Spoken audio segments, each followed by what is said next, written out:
हरियाणा सरकार लगातार सरगर्मियां जो है तेज रखती है। बेशक सत्ता में एक बार इतिहास रचा है भाजपा सरकार ने, लेकिन जिस तरीके से अभी जिलाध्यक्ष नियुक्त किए गए थे, अब प्रदेश अध्यक्ष की सरगर्मियां भी अब हरियाणा में तेज हो गई हैं।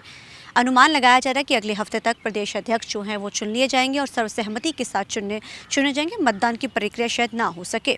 इस समय मोहनलाल बड़ोली के ऊपर एक बड़ी जिम्मेदारी है। जब से उन्होंने अपना पदभार संभाला है, उनके टर्न के दौरान 2 बड़े चुनाव हुए और उसमें हैट्रिक जो है वो भाजपा की रही। पहले विधानसभा चुनाव में बड़ी जीत होती है, उसके बाद निकाय चुनाव में कमल ही कमल जो है पूरे हरियाणा में खिल जाता है। अब ऐसे में वो एक स्ट्रॉन्ग पोजीशन पे नज़र आते हैं। लेकिन अगर 2 और कैंडिडेट जिनका इस समय चर्चा में नाम है, उसमें से एक नाम है संजय भाटिया और दूसरा है डॉक्टर अर्चना गुप्ता। इनके नाम भी चर्चा में समय ज़ोरों पर है। कहा जा रहा है कि इन तीनों में से किसी एक के ऊपर मुहर लग सकती है।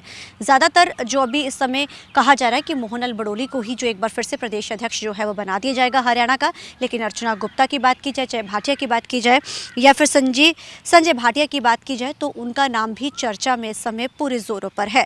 कारण क्या है कि इस समय जो है जिलाध्यक्ष की नियुक्ति हो चुकी थी, प्रदेश अध्यक्ष की नियुक्ति की जाएगी। और जिस तरीके से लंबे समय से जो है चर्चाएं ये चल रही थी कि शायद बड़ौली को ही कंटिन्यू किया जा सकता है, क्योंकि उनका जो कदभार है वो अच्छा है। अगर ये 2 नामों का भी जिक्र किया जाए, चाहे अर्चना का चाहे भाटिया का, तो ये भी जो है संगठन में बड़ा नाम लगते हैं, एक अच्छा वो समझते हैं और संगठनात्मक रूप से ये भी काफ़ी स्ट्रांग माने जाते हैं।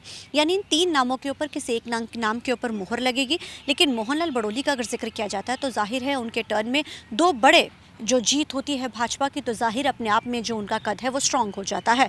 लेकिन हाल ही में जो एक आरोप उनके ऊपर लगे, तो उसको लेकर उनकी जो छवि थोड़ी सी धूमिल होती नजर आई थी। लेकिन इस मामले में भी उनको क्लीन चिट मिल जाती है और केस भी वापस ले लिया जाता है। अब ऐसे में 3 कैंडिडेट्स में से किस पर भाजपा मुहर लगाती है? क्या महिला चेहरा प्रदेश में, जो जिस तरीके से दिल्ली में महिला मुख्यमंत्री ने कमान संभाली है, कि प्रदेश अध्यक्ष जो है इस बार भाजपा महिला चेहरे के ऊपर जो इस बार दांव खेलेगी?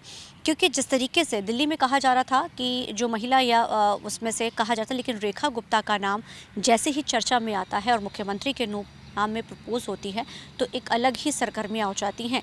अब हरियाणा में इस समय प्रदेश अध्यक्ष की सरगर्मियाँ तेज़ है और अगले हफ्ते तक कहा जा रहा है कि प्रदेश अध्यक्ष जो है वो हरियाणा को मिल जाएगा। अब देखना बड़ा अहम रहेगा, क्या महिला के हाथ में प्रदेश की कमान संभाली जाती है अध्यक्ष के रूप में, या मोहनलाल बड़ोली के ऊपर ही एक बार फिर से जो है पार्टी जो है दाव खेलती है, या फिर भाटिया के ऊपर जो है, क्योंकि तीनों ही नाम स्ट्रांग हैं। अब मोहर किसके ऊपर लगती है ये देखना बड़ा अहम रहेगा। कैमरामैन अलजुंदे के साथ चंडीगढ़ से TV9 के लिए अमनप्रीत कौर।